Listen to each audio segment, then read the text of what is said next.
What's going on, y'all? It's the Kid J Nolan here. Hey man, before we get into anything in this video, make sure that you like and share it. Make sure you subscribe to the channel so you get all updates. Hit the post notification bell.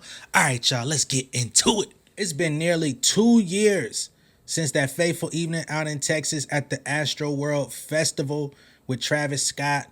You would think by now everything has been settled. However, it has not. Okay, now Travis Scott has moved on with his life. He's tried to make amends with some of the people that were injured at the concert festival. He's settled out of court with some of the families for undisclosed amounts.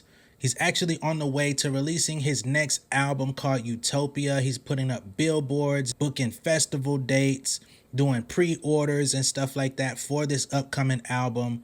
Unfortunately, he still has this Astroworld situation hanging over his head because he could still be facing possible charges about this incident. All right, so as of today, there is a Texas grand jury meeting to weigh possible criminal charges against him. As we know, there were about 10 casualties on site and close to 5,000 people were injured in some form or fashion. His attorney, Kent Schaefers, says that it's unclear whether the Houston grand jury will hand down a decision today or if they're going to need more time.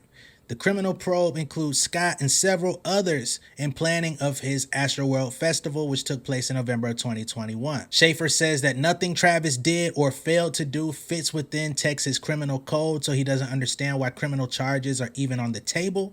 But the Harris County District Attorney's Office have not responded to any requests for comment. Prosecutors are going to be presenting evidence to grand jurors and asking them whether there is probable cause to support these charges. The proceeding does not necessarily mean any charges will be filed. They're just trying to make a decision. The tragedy did, unfortunately, unleash a wave of litigation against Travis Scott and festival organizers, including Live Nation and other partners that were involved. The plaintiffs are alleging that Travis, Live Nation, and more than 24 other defendants let too many people into the venue despite knowing the risk because they wanted the concert to appear packed. So they went over capacity. Travis Scott also has another lawsuit pending for the death of the 10-year-old boy who was killed in the stampede out there. So as much as he would like to have all of this behind him, it just doesn't seem to be going away. Now, I honestly do feel for Travis Scott in this situation. As somebody who's put on events in the past, I've never put on anything to the depth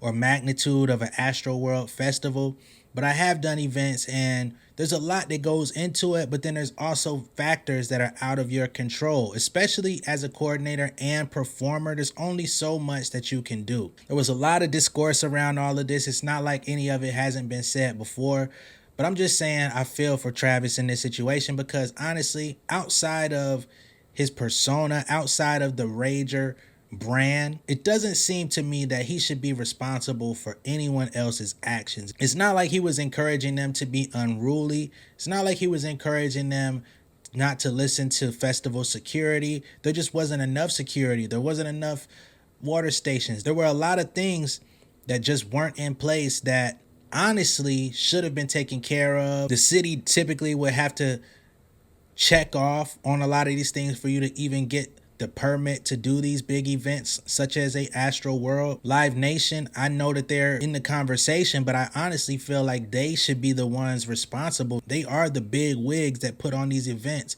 all the time. Why was it not taken care of? Now, with 5,000 injuries and 10 people dead, that's 10 families that have lost loved ones that they'll never get back. So I don't ever want to try to say anything negative about those people. I don't want them to feel offended if they ever come across my videos. I just want y'all to empathize with his position because he did not physically kill anybody. He was the one that was still performing, but he was doing his best to try and see what was going on. When you're on stage, it's not like you get to see every individual person in a sea of people. You can barely see anything. Plus, the sun was beginning to go down, right? So you got to cut that person some slack. Why wasn't anyone around them doing more to help, right? Because at a concert, at a festival, the people in that crowd, y'all are a community, and maybe we have to start encouraging this a bit more. Maybe we have to get our hosts, our artists, people that are on the mic throughout the day to go out of their way to say these things, but we are a community. We're here together. We're here. We all came in for this event. We all love music. We want to make sure everybody gets back home. Do what you can to make sure that your neighbor is safe, taken care of. Try to keep them out of harm's way. If you see somebody invading them, if you see somebody doing something out of the order, step up. Maybe we're going to have to be a little bit more communicative with all of these things to help encourage our fellow man to take care of each other. But that does not fall solely on Travis Scott. And that should not mean that he has to pay out all of this money. It should not mean that he has to be responsible on his conscience for the deaths of 10 people when he didn't do it. Why would Live Nation or the festival coordinators or the people letting folks into the actual venue allow it to go over capacity? These are the questions that need answers. But of course, all of this is going to fall on Travis Scott. I'm not the biggest Travis Scott fan. I don't listen to very much of his music. I don't buy his dunks or his shoes, none of his merch. So I'm not here speaking on behalf of him as a crazed fan. I'm not a stan. I'm just speaking from a general standpoint as somebody that works in music, somebody that has put together events, somebody that understands how a bit of this stuff goes. I hate that his name is the one plastered over everything when he's just a man. He's just a person. And he did not control the masses that day. He stopped. He tried to do what he could for what he saw.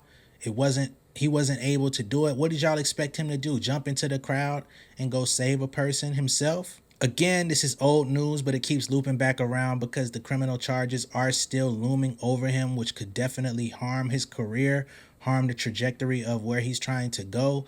Some people may not like Travis Scott. Some people may not think he's a good person. I understand that, and I'm not here to try to sway your opinion or make you believe what I'm saying.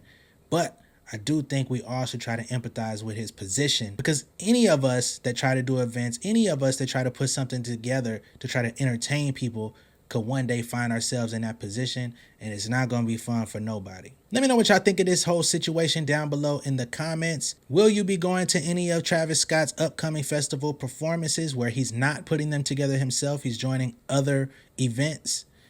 Will you be purchasing or supporting his new album, Utopia? Let me know what y'all think down below in the comments. Be sure to like and share this video. If this is your first time seeing me on YouTube, go ahead and subscribe to the channel. Hit the post notification bell for all updates, and I will see y'all on the next one. All my music artists, all my producers, songwriters, composers, etc. If you need some more help, stay tuned for the bumper video at the end.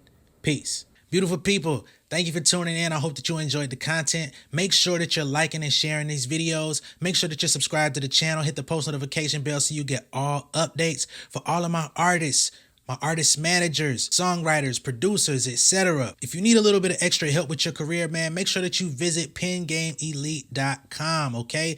That's my website and my community for all upcoming rising music creators. I got 2 books on there, the Pen Game Portfolio Volume 1 and 2. They're going to give you a lot of insights into the music industry, how to monetize your career, how I make my money off of music, because I am a full-time artist outside of doing YouTube videos. If you need some direct help, you can also book a consultation with me on the Pen Game Elite website. And I also have a Pen Game Elite membership. The free tier gives you access to all of these videos that I post on YouTube and a community of people where you can engage. But I do have the membership plus, okay? You can join that for $50 a month or $500 a year, and I will actually go in and do all of the grunt work for you. If you're not registering your songs on your PROs, if you're not with Song Trust or the MLC, if all your collection agencies and all of that stuff are not up to par or up to date, I will go in there and update all of that for you. If you need help uploading your music to a distributor like DistroKid, United Masters, etc., and you've been making mistakes, you've been claiming content ID on material that you really don't own, hey man, stop stealing people's money. If you do this stuff the right way, you're gonna make it anyway, okay? You can join the membership plus, and again, I will do the work for you, and you're gonna get a free consultation every month just for joining. You're also gonna get the 2 books for free soon as you join the membership plus. All right, much love and respect. I'll catch y'all later. Peace.